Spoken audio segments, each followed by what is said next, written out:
গুরুতর মানবাধিকার লঙ্ঘনের অভিযোগে আওয়ামী লীগকে নিষিদ্ধের দাবিতে প্রধান উপদেষ্টা অধ্যাপক মোহাম্মদ ইউনূসের কাছে চিঠি দিয়েছে ৩০০ জন প্রবাসী বাংলাদেশি শিক্ষার্থী, গবেষক ও পেশাজীবী। এদিকে আন্তর্জাতিকভাবে আওয়ামী লীগকে নিষিদ্ধ করতে চলছে পিটিশন, যার বাস্তবায়ন করতে আহ্বান জানানো হচ্ছে ইউরোপীয় ইউনিয়ন ও জাতিসংঘকে। বিস্তারিত দেখুন ইমতিয়াজ আলমের রিপোর্টে।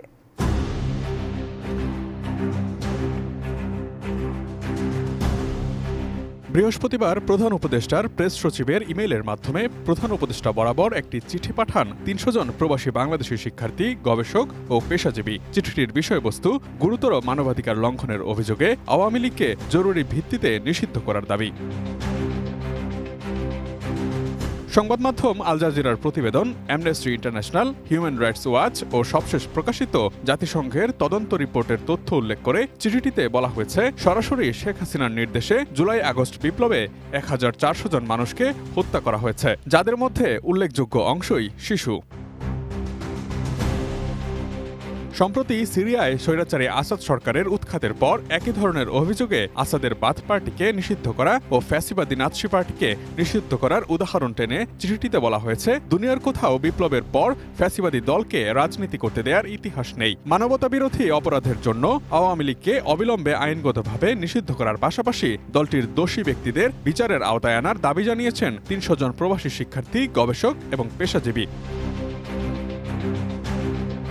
এদিকে সুপরিচিত পিটিশন প্ল্যাটফর্ম change.org-তে আওয়ামী লীগকে নিষিদ্ধ করার জন্য একটি পিটিশন তৈরি করা হয়েছে। ১২ ফেব্রুয়ারি জাতিসংঘের ফ্যাক্ট ফাইন্ডিং প্রতিবেদনটি প্রকাশ হওয়ার পর এই পিটিশনটি তৈরি করা হয়েছে। এই রিপোর্ট তৈরি করা পর্যন্ত একদিনেই এতে ২০,০০০-এর বেশি পিটিশন সাইন করা হয়েছে। অ্যাক্ট নাও বাংলাদেশের মাধ্যমে শুরু হওয়া এই পিটিশনে ইউরোপীয় ইউনিয়ন কাউন্সিল, বাংলাদেশের সরকার ও জাতিসংঘের ৫টি সত্তার কাছে এই পিটিশন দাখিল করা হচ্ছে।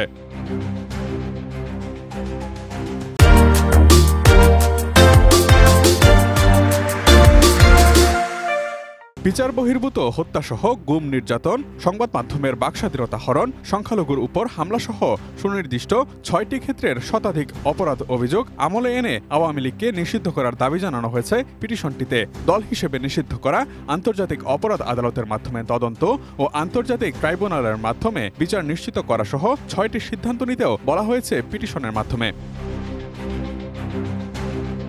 এদিকে ৭ ফেব্রুয়ারি শুক্রবার বার্তা সংস্থা বাসসকে দেয়া এক সাক্ষাৎকারে যুব ও ক্রীড়া উপদেষ্টা আসিফ মাহমুদ সজীব ভুঁইয়া বলেছেন, রাজনৈতিক দল হিসেবে আওয়ামী লীগকে নিষিদ্ধ করার ব্যাপারে বর্তমান সরকার শীঘ্রই পদক্ষেপ নেবে। অন্তর্বর্তী সরকারের এই উপদেষ্টা বলেন, বিচারিক প্রক্রিয়া ছাড়াও 4টি আইন রয়েছে, যেখানে সরকার নির্বাহী আদেশে যে কোনো দলের বিরুদ্ধেই ব্যবস্থা নিতে পারে। তবে এটির আইনি কাঠামো কি হবে সে বিষয়ে এখনও সিদ্ধান্ত নেয়নি সরকার। Imtiaz Alam, desk report, ATN news.